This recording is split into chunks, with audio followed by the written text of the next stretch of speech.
जी, अस्सलाम वालेकुम रहमतुल्लाहि व बरकातहू। ईद के बाद क्या होने वाला है, इस पर आज हमने बात करनी है। और ये ज़हनों में रहे कि ये तज्ज़िया है। गायब का इल्म सिर्फ़ अल्लाह पाक जानता है और होता वही है जो मंज़ूर खुदा होता है। वो कहते हैं ना, मुद्दई लाख बुरा चाहे तो क्या होता है, वही होता है जो मंज़ूर खुदा होता है। गायब का इल्म अल्लाह जानता है और होना वही है जो अल्लाह ने चाहा है। लेकिन जो पॉलिटिकल या जो सियासी सूरत हाल है, जो सुना जा रहा है, जो कहा जा रहा है, जो खबरें हैं इर्द गिर्द, उन सारों को मिलाकर एक तजिया करने जा रहा हूँ। और कि ईद के बाद क्या होने वाला है। सबसे पहले बात कर लेते हैं पाकिस्तान तहरीक इंसाफ की। पाकिस्तान तहरीक इंसाफ पर जो मुश्किल वक्त है, उसमें लग ऐसे रहा है कि मज़ीद इजाफा होगा, मज़ीद लोग तहरीक इंसाफ छोड़ेंगे, मज़ीद गिरफ्तारियाँ होंगी, मज़ीद मुकदमे होंगे और मज़ीद केसेस चलेंगे।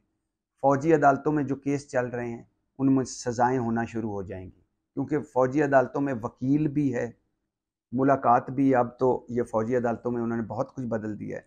एक फ़ौजी अदालतें वो थी जो खैबर पख्तूनख्वा में जो दहशतगर्दों के ख़िलाफ़ थी, और जिनमें दहशतगर्दों का ट्रायल हो रहा था, वो फ़ौजी अदालतें ऐसी नहीं हैं जैसी ये हैं। इन फ़ौजी अदालतों में वकील की सहूलत भी मौजूद है। इन फ़ौजी अदालतों में आप मुलाकात भी कर सकते हैं।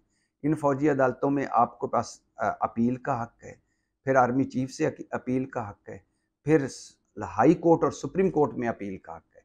सिर्फ बाकी उससे जो आम अदालतें हमारी उस और इनमें एक मेन फ़र्क जो है वो ये है कि इसमें स्पीडी ट्रायल होगा।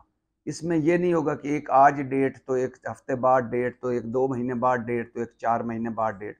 ये रोज़ाना की बुनियाद पर इसमें ट्रायल होगा, समातें होंगी और 1 से 2 महीने में फ़ैसला हो जाएगा। तो तहरीक इंसाफ पर मुश्किल वक्त आने वाला है, मज़ीद आने वाला है। और ये सुना जा रहा है कि पाकिस्तान तहरीक इंसाफ के चेयरमैन इमरान खान का क्या फ़ौजी अदालत में ट्रायल होगा या नहीं, इस हवाले से अब अभी तक 2 सूरत हाल है। एक है कि हो सकता है फ़ौजी अदालत में उनका ट्रायल ना हो। दूसरा है कि ईद के बाद दूसरे मुकदमों में, जिनमें 4-5 बड़े सीरियस संजीदा मुकदमे हैं, वो उन मुकदमों में या किसी और मुकदमे में वो उनकी गिरफ्तारी हो सकती है। बुशरा बीबी के ख़िलाफ़ बड़े अहम केसेस और अहम शवाहिद आ गए हैं और उसमें मैंने आपको एक मरतबा पहले भी बताया था कि उस्मान बुज़दार का सुना जा रहा है कि वो वादा माफ़ गवाह बन गए और बहुत सारे वादा माफ़ गवाह बन गए। फ़रा गुज्जर को लाने की कोशिशें की जा रही हैं, शहज़ाद अकबर को लाने की कोशिशें की जा रही हैं और 2-3 ऐसे लोग हैं, छुपे लोग, जो वादा माफ़ गवाह बनेंगे। तो बुशरा बीबी के ख़िलाफ़ बहुत सारे शवाहिद हैं, उनके ख़िलाफ़ कानून का घेरा तंग हो सकता है। आडियोज़ में भी उनका काफ़ी ज़िक्र है, पंजाब की गवर्नेंस के हवाले से उनके काफ़ी ज़िक्र है और वो ब्यूरोक्रेट्स जो इस सारे में पंजाब में पाकिस्तान तहरीक इंसाफ के दौर में जिनका कोई पैसों से लेना देना था, वो भी सुना जा रहा है कि उनके खिलाफ भी घेरा तंग होगा। तो इस हवाले से तेज़ी आ जाएगी, फ़ौजी अदालतों के हवाले से, गिरफ्तारियों मुकदमों के हवाले से, तहरीक इंसाफ कोई और गिरफ्तारियों के हवाले से और वो तमाम जो करप्शन की कहानियाँ थी 3.5 साल में उस्मान बुज़दार के दौर में, उनके हवाले से तेज़ी आ जाएगी। दूसरा, इलेक्शन।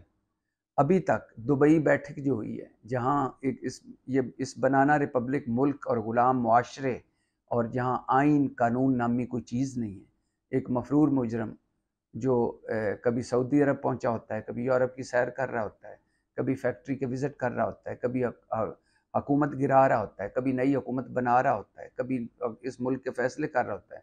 तो वो खैर से दुबई पहुंचे हुए थे और ज़रदारी साहब, बिलावल भुट्टो, मरियम नवाज़ और बाकी सारे लीगी और पीपल्स पार्टी के जितने अहम थे वो दुबई पहुंचे हुए थे। बदकिस्मती देखिए इस मुल्क की कि मुल्क पाकिस्तान है, फ़ैसले कभी लंदन में होते हैं, कभी दुबई में होते हैं, कभी जद्दा में होते हैं। तो ये हमारा मुल्क है। बनाना रिपब्लिक इसी को कहते हैं, इसी तरह की बनाना रिपब्लिक होता है। तो खैर दुबई बैठक जो हुई, उस दुबई बैठक में इलेक्शन के हवाले से अभी मुकम्मल इत्तफाक नहीं हुआ। कुछ पीपल्स पार्टी वाले और कुछ नून लीग वाले 8 अक्टूबर को इलेक्शन चाहते हैं। कुछ मौलाना साहब और मुस्लिम लीग नून का एक धड़ा और पीपल्स पार्टी का एक धड़ा नवंबर दिसंबर में या आगे अगले साल इलेक्शन चाहता है, और इस हवाले से अभी मुकम्मल इत्तफाक नहीं हुआ, नंबर 1। नंबर 2, नवाज शरीफ की वापसी, पहले था कि शायद आ जाएं, जुलाई में आ जाएं, अर्ली आ जाएं या चीफ जस्टिस उमर अता बंदयाल की रिटायरमेंट के बाद यानी सितंबर के बाद आएं, ये भी अभी तय नहीं हुआ। इस पर एक और मीटिंग होनी है। लेकिन जो ज़्यादातर लीगी हैं वो कहते हैं कि आप तब आएँ जब chief justice Umar Ata Bandial chief justice नहीं रहेंगे। तो हमने जब इलेक्शन अब आइन में तरमीम हो चुकी है कि अब इलेक्शन कमीशन ही इलेक्शन की डेट देगा और उस डेट को वो तब्दील करने का भी इख्तियार उसे होगा। तो लिहाजा अब वो सारे ये जो पीडीएम है इनको मौजे हैं कि इलेक्शन कमीशन को कहना है कि अभी 8 अक्टूबर को इलेक्शन ना करवाएं, 8 नवंबर को करा दें, 8 दिसंबर को करवा दें, मार्च अप्रैल में करवा दें। तो लिहाजा अब ये आईनी रुकावट तो रही नहीं। तो अब नवाज शरीफ का वो सोच समझ के लाना चाहते हैं। उनकी नायली ख़त्म हो गई है, उनकी सज़ाएं ख़त्म होनी बाकी हैं। वो चाहते हैं कि मैं आऊँ तो जेल में ना रहूँ, जिस तरह इसाक डार आए हैं, सलमान शहबाज आए हैं और इस तरह आए हैं और वो उनको ज़मानतें मिलें, लेकिन वो मुजरम हैं, मफरूर हैं। सलमान शहबाज और इसाक डार मुजरम नहीं थे, मुलज़म थे और मफरूर थे। तो इन नवाज शरीफ को सज़ाएँ हुई हैं, लिहाजा ये मसला है। मगर इसमें उनके सारे कानूनी माहिरीन जो हैं वो सर जोड़ कर बैठे हुए हैं, कोई ना कोई हल निकाल ही लेंगे। और इस मुल्क में जिसमें कोई आइन कानून ना हो, इखलाकियात असूल मंतक ना हो, जमहूरियत ना हो, जहाँ चंद ख़ानदानों की हुकूमत हो, जहाँ सिसिल माफिया और गाड फादरों का राज हो, जहाँ आकाओं एक दो आका हों और नीचे ग़ुलाम ही ग़ुलाम हो, जहाँ चुप कर रोज़ा रखे हुए मुआशरा हो और हर जुल्म सह रहा हो, तो वहाँ कुछ भी हो जाता है। तो वो हो जाएगा, लेकिन वो चाहते हैं कि वो एक दिन भी जेल में ना रहें। तो इस वजह से ये नवाज शरीफ की वापसी और इलेक्शन ये आपस में लाज़िम व मलज़ूम है। नवाज शरीफ वापस आएंगे, वो उनकी सज़ाएँ ख़त्म होंगी या उनको सज़ाओं से रिलीफ मिलेगा, फिर वो इलेक्शन कैंपेन चलाएंगे और फिर आगे जाके इलेक्शन होंगे। तो ये है, तो इसलिए अभी इस पर फाइनल नहीं हुआ मुकम्मल। लेकिन ये फाइनल हो गया जो मैं आपको पहले भी बता चुका था कि मिसाके मईशत हो रहा है और मिसाके मईशत के 90% पर पीपल्स पार्टी पीडीएम पूरी मुत्तफिक हो चुकी है। और इलेक्शन में जाने से पहले मिसाके मईशत सारी पार्टियां करेंगे कि हुकूमत जिसकी भी हो मगर मईशत पर सियासत नहीं होगी। हुकूमत जिसकी भी हो इन मुआशी चीज़ों पर सियासत नहीं करेंगे, बल्कि जिसने जो कदम उठाया अगला उसको आगे बढ़ाएगा। जैसे दूसरे मुल्कों में होता है कि बुनियादी पॉलिसियां तो बदल सकती हैं, एक पार्टी इक़्तिदार से जाती दूसरी पार्टी इक़्तिदार में आ सकती है, उसका मंशूर लागू हो सकता है, लेकिन जो मेन स्ट्रक्चर है मईशत का, खारजा पॉलिसी का, बाकियों का, वो चलता रहता है।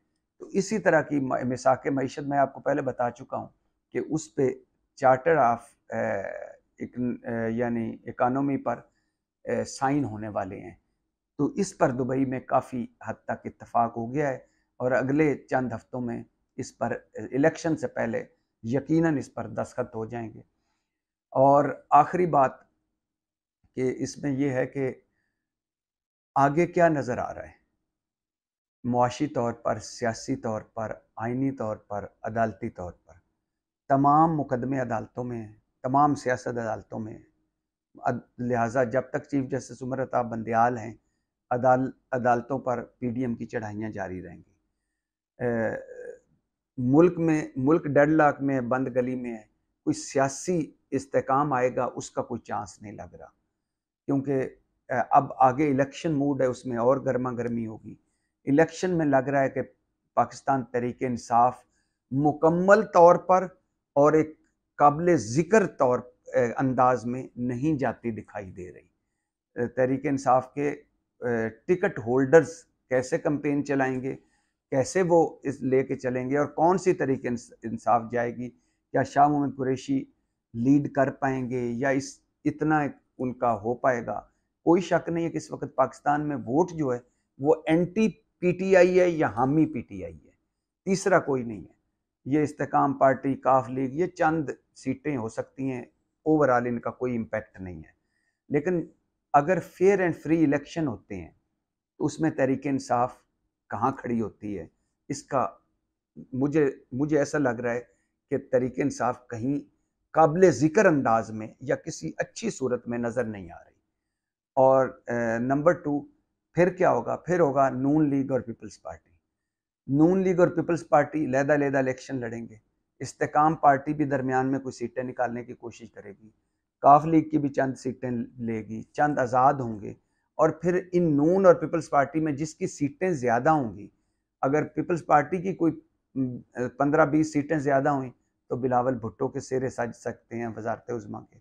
और अगर नून की हुई तो नवाज शरीफ भी हो सकते हैं, शहबाज शरीफ भी हो सकते हैं, और कोई सरप्राइज पैकेज भी हो सकता है। और अगर हंग पार्लियामेंट हुई तो फिर किसी सरप्राइज पैकेज भी आ सकता है, किसी आम आदमी की, वो शख्स जिसके बारे में आप सोच भी नहीं रहे, उसकी लॉटरी भी निकल सकती है। और हमारा मुल्क तो है ही लॉटरी का, हर चौथे दिन किसी न किसी की लॉटरी निकल जाती है।